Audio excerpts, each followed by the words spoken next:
My son called me every Sunday morning at 7 a.m., always on time, never a minute late. The first question was always the same. Dad, did you take your medication? Then came, did you sleep well? Is anyone there with you? Sama order. Same calm, caring voice. For 18 straight months. I thought it was love. I was proud of it. Until the morning, an old friend stopped by, looked at the pill organizer on my bathroom counter, and went quiet for a moment before asking, Walter, what kind of pill is this? I picked it up and looked at it. Same white color, but a different shape. Smaller, rounder, and it wasn't part of any prescription my doctor had ever given me. I stood there in my tiny bathroom, trying to come up with some reasonable explanation. Then a terrifying thought hit me harder than anything I had ever felt in my life. The only person who could have put that pill there was my son. The same son who visited on a perfect schedule every single week. My name is Walter. I'm 64 years old. I retired 3 years ago after 31 years with the Pittsburgh Water and Sewer Authority maintenance crew, then crew supervisor, then one of those middle management positions that sounds more important than it actually is. When my wife Margaret died of a stroke 2 years before my retirement, something in the shape of daily life shifted, not collapsed, shifted, the way a wall shifts after an earthquake still standing, but nothing is quite level anymore, and you learn to navigate by feel. I live alone in a 2-bedroom brick row house on a street where I know most neighbors by name. Margaret planted deep red roses along the back fence, bloomed every June like she'd scheduled them herself. I've kept them alive because it seems like the right thing to do. I don't require any more explanation than that. My son Derek is 38. He worked in software, something related to supply chain systems for logistics companies, which I never fully understood but always respected because he could explain it without making me feel stupid for not knowing it. After Margaret died, he changed, became more attentive, more present. I thought grief had done it to him the way it sometimes does, shook him awake, reminded him that the people he loved didn't have indefinite timelines. About 18 months before that Sunday in March, a pattern began. Every Sunday at 7 in the morning my phone would ring, and Derek's name would be on the screen. I'd answer. He'd ask if I'd taken my blood pressure medication, how I'd slept. Then always third, whether anyone had stopped by or was there with me. I'd answer all three. We'd talk another 10 or 15 minutes. Football, the garden, whatever he was working on. Then he'd say he loved me. I'd say it back. And that would be Sunday. I told my neighbor Donna about those calls. She has 2 grown kids who might remember her birthday if the date appears on social media. She looked at me with something that bordered on envy. My old coworker Ray worked beside me for nearly 28 years on the city crew before he took early retirement and moved out to Greensburg, told me I'd raised that boy right. I believed both of them. I was proud. Then Ray came to visit. He'd had hip surgery back in November. This was the first weekend he felt well enough to make the drive. I told him to take the spare room. I'd make my mother's chili, the one Margaret always asked me to cook twice as much of, and then pretended she'd only had 1 bowl. Ray arrived Saturday afternoon, and we sat on the back porch until nearly midnight, talking the way 2 men talk when they've finally got enough time to be unhurried, slow, wandering, circling back through 30 years like walking a familiar trail without any particular destination. Sunday morning I was up at 6:30, coffee made. I was mentally sorting out how to tell Ray I needed a few minutes at 7, that Derek always called, that it was something I didn't like to miss. But Ray was still asleep and the house was quiet, and when my phone rang at exactly 7 and I saw Derek's name, something made me pause before answering. I don't know how to account for it precisely. It wasn't suspicion. I hadn't formed anything like that yet. It was more like a low-frequency awareness that the house felt different with another person in it, with Ray's eyes around. Like having a longtime friend present had reminded me of who I used to be before I'd become gradually, and without noticing, a man who gave a weekly accounting of himself to his child. I answered. Derek said good morning. His voice was warm, measured, the way it always was. He asked about the medication. I said yes. How'd you sleep? Fine. Then the third question. Is anyone there with you? I said no. I said it's just me. Quiet morning. A pause? 2 seconds, maybe less. Then, good. Okay, good. The rest of the call was normal. Whether the roses were showing new growth yet. A podcast he'd started. He said he loved me. I said I loved him too. We hung up. I stood there with that cooling coffee, and a feeling I could not name. Not guilt exactly. Something stranger. Like I'd tested something I hadn't consciously meant to test, and the result had come back in a way I didn't know what to do with. Ray came down around 8. Eggs. Kitchen table. We'd been sitting there maybe 40 minutes when Ray set his fork down and looked at me with the expression I recognized from decades on job sites, the one he wore when something didn't add up and everyone else was walking straight past it. He said, "Walter, that pill organizer in your bathroom? Margaret had bought it for me years ago. 7 compartments, one for each day of the week. I'd kept using it because it worked. Ray said yesterday was Saturday. He said the Saturday slot was still full." Something cold moved through my chest. I told him maybe I'd missed a morning. It happened occasionally, but Ray was already shaking his head slightly. He said it wasn't my usual pill anyway. He knew what those looked like, white oval. This one was white too, but round, different size. I didn't say anything. I got up and went to the bathroom. He was right. I stood there looking at a small round white pill in the Saturday slot of an organizer I used every single morning without variation. I tried to build an explanation. A pharmacy error. Something that had rolled in from somewhere. But the organizer sat in the same spot on the same counter it always had. The only people who ever came into my house were me and Derek, on his visits every 2 or 3 weeks. Derek, who always used the bathroom when he arrived. Who always got water from the kitchen. Who sometimes went down the hall to check the thermostat, he said. I kept too low. I had thought all of that was sweet. I picked the pill up and held it in my palm. Ray stood in the doorway. Neither of us said what we were both thinking. That afternoon I called the pharmacy. The pharmacist on duty, a younger man who sounded patient and careful, listened while I described the pill. Shape, size, the faint scoreline down the middle. He put me on hold. When he came back, he said it was consistent with a diuretic, a water pill, taken alongside a blood pressure medication without proper oversight. He said carefully, a diuretic could cause significant blood pressure drops, dizziness, confusion, in older patients, and he chose his words with evident care. It could contribute to falls. It could, in certain circumstances, produce symptoms that resembled the early stages of cognitive decline. I sat down on the edge of my bed. I sat there for a long time. Ray found me. He sat down beside me the way he used to sit beside guys on the crew after a hard day. No ceremony, just present. Then quietly he asked what I wanted to do. What I wanted to do was find an explanation that wasn't the one forming in the back of my mind like something dark rising slowly toward the surface. I wanted to believe in a coincidence, a mix-up at the pharmacy, some innocuous thing with no shape. But I was thinking about the calls, the questions always in the same sequence, the third one always about whether anyone was there. And I was thinking about Derek's voice when I'd said no. The half-second where good wasn't warmth.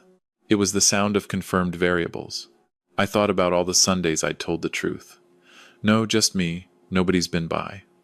All the Sundays Derek had known exactly what he was working with. That Sunday he hadn't known.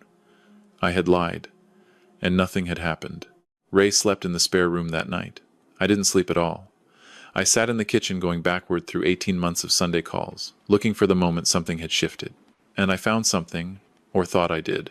About 18 months earlier, right around when the calls became a weekly ritual, Derek had lost his job. He hadn't told me directly. I'd pieced it together from something he let slip about working from home. When I pressed, he acknowledged layoffs. He said he had savings, said he was fine. I believed him because I wanted to. Margaret and I had drawn up our wills years ago, shortly after she was diagnosed with hypertension. Mine hadn't been updated since she died. The row house bought in 1,998 inches, a neighborhood that had appreciated considerably, was worth significantly more now.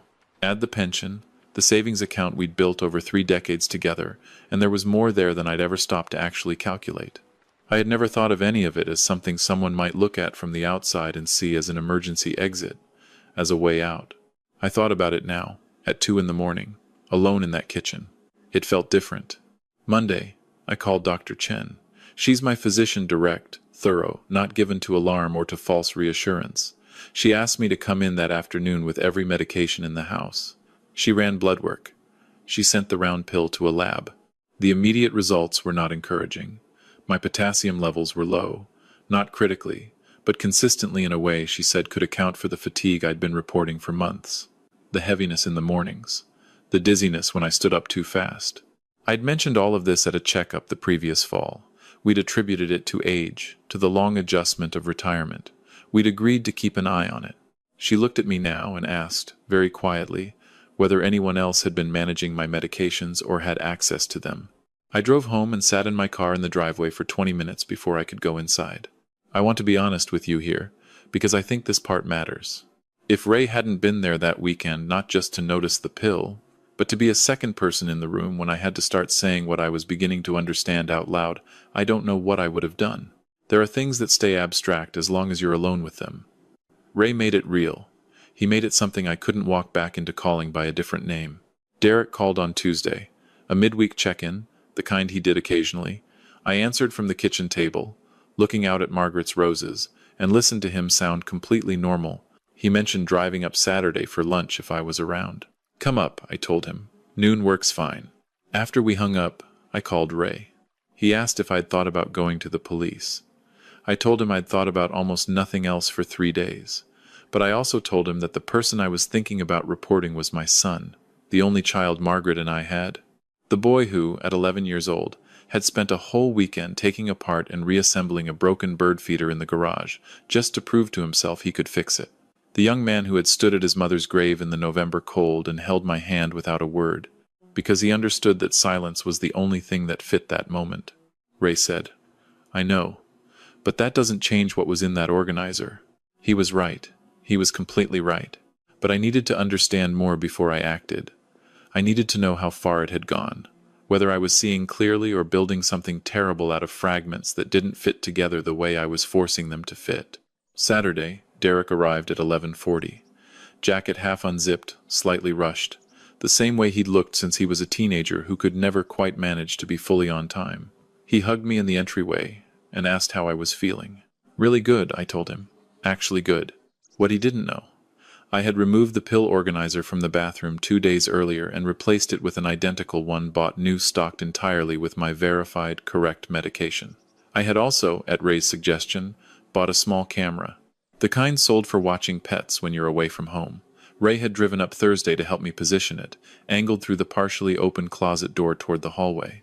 I want to be clear about how this felt. Setting up a camera in my own home made me feel ill. I am not a suspicious man by nature. My inclination, in almost every situation, is to extend benefit of the doubt for as long as possible, sometimes longer than is wise. But I understood, and this understanding cost me something I haven't finished accounting for, that my need to believe the best about Derek could not override what I had found in that organizer. We had lunch, sandwiches at the kitchen table. I watched my son's face across from me, and tried to find the thing that would tell me I was wrong. He looked tired. He'd looked tired for a while now. A sustained tension around his eyes. The quality of someone carrying something they couldn't find a place to set down. He talked about the drive over, the weather turning, something he'd been listening to on his phone. He ate and drank his coffee, and looked like nothing more or less than what he'd always seemed. A tired man in his late 30s trying to manage things he wasn't quite managing. After lunch he asked to use the bathroom. Of course, I said. He was in there for almost 9 minutes. I sat at the kitchen table and counted each one of those minutes and hated every single one. I kept asking myself what I was hoping to find. What answer would be better? And the honest truth, the truth I couldn't talk myself out of, was that part of me was hoping for nothing. Hoping the camera would show me something completely ordinary. Hoping I would never have to do what I was prepared to do next. When he came out, something in his face was different. Not obviously, not guilty in a dramatic, readable way, just slightly less dense. The way a person looks when they've set down something they'd been carrying into the room. We watched part of a game. Around 3, he said he should get back before dark. I walked him to the door. He hugged me. He said he loved me. I said I loved him too. I meant it. Every word. That was the hardest part of everything that followed. Not the footage. Not the drive to the police station. Not anything in the weeks after that. The hardest part was saying I love you at that front door, and meaning every syllable while carrying what I was about to go find on that laptop. I watched his car disappear down the street. Then I locked the door and sat on the couch and didn't move for a long time. Ray was on the phone with me when I watched the footage. I had called him the moment Derek's car was out of sight because I didn't want to watch it alone. The camera was clear enough. Derek went into the bathroom and closed the door. About a minute in, the door opened a crack. Listening, I understood this later to confirm where I was in the house. The door closed again. He was in there for nearly 5 of those 9 minutes doing something the angle didn't directly capture, but that I no longer needed explained. I drove to the police station the next morning. I have thought many times about how to describe what it's like to report your own child to a stranger. There is no clean version of it. You sit across from a detective and you tell him about the organizer, the pills, the potassium levels, the footage, the Sunday calls, and what the third question sounded like when you told the truth versus when you told a lie. You watch him write things down, and underneath everything, you are still praying that he will find the thing you missed. The angle that resolves this into a misunderstanding. The detective, a quiet, methodical man in his 50s, took the footage, took photographs of the medications, told me the lab result was still pending and he'd follow up. Then he asked whether Derek had ever discussed finances, inheritance, the house. Yes, I said. After Margaret died, the practical conversations that death makes necessary. Derek knew what the house was worth. He knew about the pension. He knew because I had told him years ago that he was the primary beneficiary of everything. The detective asked when Derek had lost his job. 18 months ago, I said. He wrote something down. The next 10 days were a particular kind of waiting that I hadn't known before. I still made coffee, still went out to check on the roses, still picked up the phone on Sunday morning when it rang at 7. I answered Derek's questions in the same order I always had. I told him I'd taken my medication, slept fine, that it was just me, quiet morning.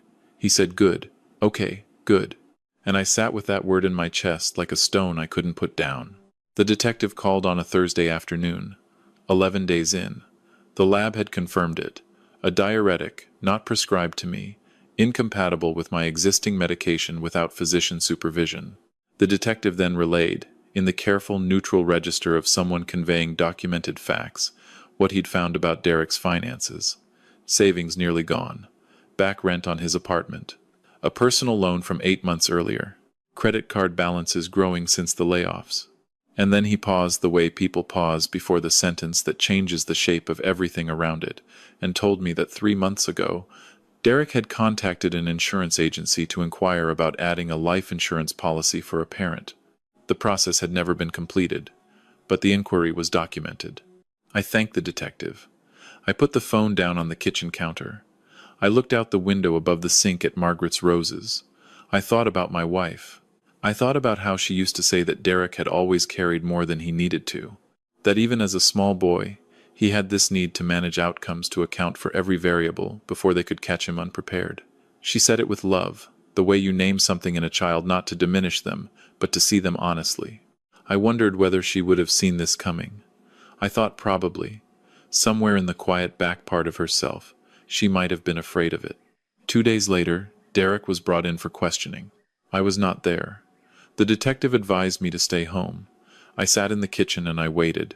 What I learned in the weeks that followed came in pieces from the detective, from Derek's attorney, and eventually from Derek himself in conversations I wasn't certain I was ready for but chose to have anyway. Over the course of roughly 14 months, Derek had been intermittently substituting my blood pressure medication with a diuretic he had obtained without a prescription through an online source. Not on every visit. Irregularly. In a pattern that would be difficult to detect without targeted testing. The goal, as best as I now understand it, was not immediate. He was not trying to act quickly. He was trying methodically, slowly to create an accumulation of symptoms, fatigue, dizziness, forgetfulness. The kind of symptoms that, over enough time, might build until someone needed to step in, manage the finances, handle the accounts, oversee the house. Perhaps his attentive son, the one who called every Sunday, the one who had always been so good at checking in. When I first heard this laid out plainly, I could not connect it to anyone I had raised. The logic was so foreign to the man I knew that I kept looking for where the story broke down. But it didn't break. It had happened. What came next, what changed the shape of everything, was the psychiatric evaluation. At his attorney's recommendation, Derek underwent a full assessment. The psychologist's report described something I had not known how to name, had perhaps glimpsed in fragments but never fully recognized. A paranoid anxiety disorder with obsessive features, significantly worsened by the loss of his job. Over roughly 2 years, Derek had developed a set of fixed beliefs that people around me were positioning themselves to exploit me, to edge him out, to take what he'd decided it was his responsibility to protect. A neighbor, a friend. Eventually, a woman he believed I was romantically involved with, though I was not. The Sunday calls had started as genuine concern. Over time, without either of us recognizing the transition, they had become a weekly threat assessment. The psychologist noted something I have read and reread many times since. Derek did not believe he was doing anything wrong. In his understanding of events, he was protecting me. The fact that his method was slowly harming me had not registered within the framework of his thinking. The fear had grown so total that it had reorganized everything else around it, including, finally, love. I read that report 3 times, not because I'm thorough, because the first 2 times I was reading it hoping the words would rearrange into a different conclusion, hoping for the angle that made this a misunderstanding. The 3rd time I read it the way you read something that is simply true. My son was sick. He had been sick longer than either of us knew. The illness had grown in the dark in the space between Sunday calls and quiet weeks, in the distance between what he was experiencing inside and what he could find words to say out loud. If you have ever loved someone and then discovered that the person you thought you were living closest to had a room in them, you hadn't been allowed into a room where something had been building for years, without any windows, then you know the specific grief that doesn't have a clean name. It isn't anger, it's closer to vertigo, the feeling of the ground not being quite where you thought you were standing. Derek was not sent to prison. He entered a treatment program. He has been receiving medication and weekly therapy for several months now. We speak occasionally.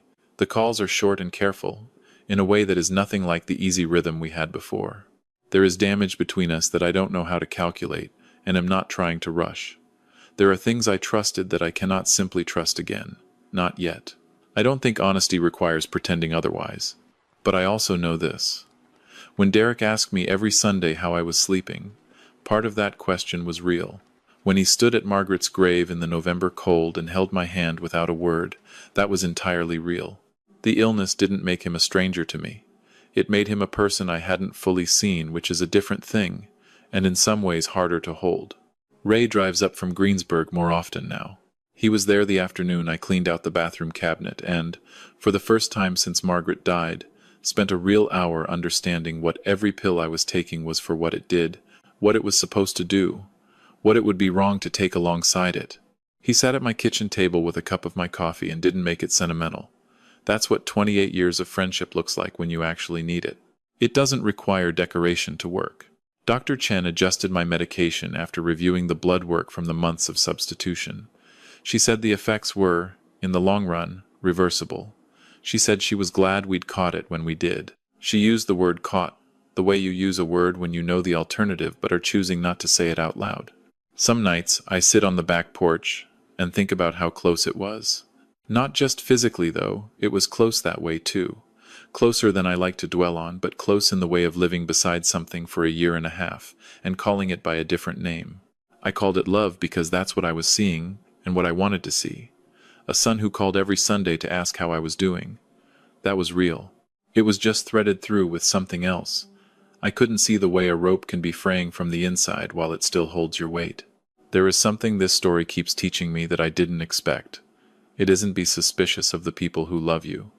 It isn't some bleak lesson about how care can hide danger.